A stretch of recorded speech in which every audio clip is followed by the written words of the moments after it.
সুন্দরী নারী বিয়ে করা অবশ্যই ভালো, কিন্তু সুন্দরের সাথে তার প্রধান গুণ থাকতে হবে। বিসমিল্লাহি আলহামদুলিল্লাহ ওয়াসসালাতু ওয়াসসালামু আলা রাসূলিল্লাহ ওয়া বা'দ। বিএসবি কমপ্লেক্স থেকে আপনাদেরকে স্বাগত জানাচ্ছি।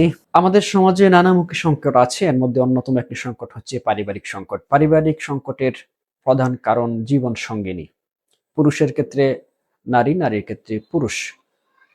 আজকে আমি পুরুষদেরকে পরামর্শ দেব নারী সঙ্গী নির্বাচনের ক্ষেত্রে নিজের আবেগটাকে প্রাধান্য না দিয়ে বিবেককে প্রাধান্য দেওয়া, রাসূল আলাইহিস সালাতু ওয়াস সালামের সুন্নাহকে প্রাধান্য দেওয়া, কোরআন এবং হাদিসকে প্রাধান্য দেওয়া।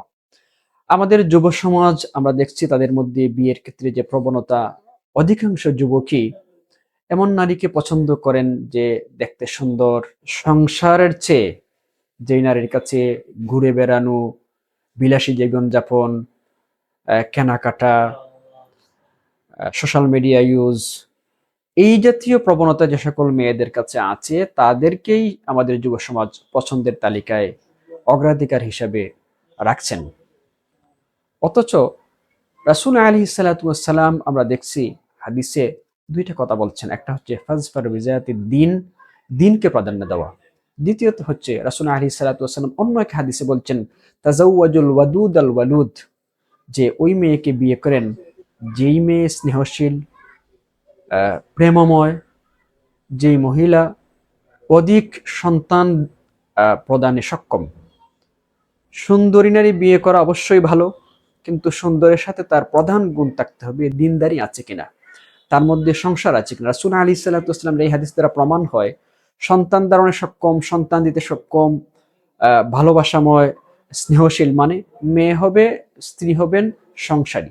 যুবকদের উচিত দিনদারির পাশাপাশি সবার আগে দেখা মেয়ে সংসারী কিনা। সংসারী মেয়ে যদি হয়, সংসার করতে সক্ষম হয়, সন্তান লালন পালনে সক্ষম হয়, ঘরের প্রয়োজনে কাজগুলো গুছাতে সক্ষম হয়, এরকম মেয়ে যদি হয় তাহলে আশা করা যায় সংসার টিকবে, সংসার ধরে রাখবে, সংসার ভাঙবে না। আর সংসারী মেয়ে যদি না হয়, সংসারের জন্যই তো সংসার, পরিবার টিকানোর জন্য, পরিবার ঘরে রাখার জন্য, দাম্পত্য জীবন টেকসই হওয়ার জন্য, দীর্ঘদিন স্বামী স্ত্রী পরস্পর একই ছাদের নিচে বসবাসের জন্যই তো বিয়ে। সুতরাং এক্ষেত্রে প্রাধান্য পাবে দিনদারির পরে মহিলা সংসারী কিনা। সংসারী মেয়ে যদি না হয় তাহলে সমস্যাটা হয় সংসার টিকে থাকা এখানে আশঙ্কার ব্যাপার হয়ে দাঁড়ায়। এই জায়গা থেকে ছোট্ট এই বার্তা হচ্ছে, যে সকল যুবকরা বিয়ের জন্য প্রস্তুত উপযুক্ত, আপনারা বিয়ের পাত্রীর ক্ষেত্রে প্রথমে প্রাধান্য দিবেন দিনদারি, তারপরে সংসারী মেয়ে কিনা। এই বিষয়টা যেভাবে যাচাই করা যায়, যাচাই করার যত ধরনের পদ্ধতি আছে সেটা যাচাই করে নিশ্চিত হয়ে সংসারী মেয়েকে বিয়ে করুন। আল্লাহ তাআলা আমাদের দাম্পত্য জীবনকে সুখময় করুন। উপযুক্ত পাত্র এবং পাত্রী নির্বাচনে আল্লাহ সুবহানাহু ওয়া তাআলা আমাদের জন্য সহায় হন। আমিন।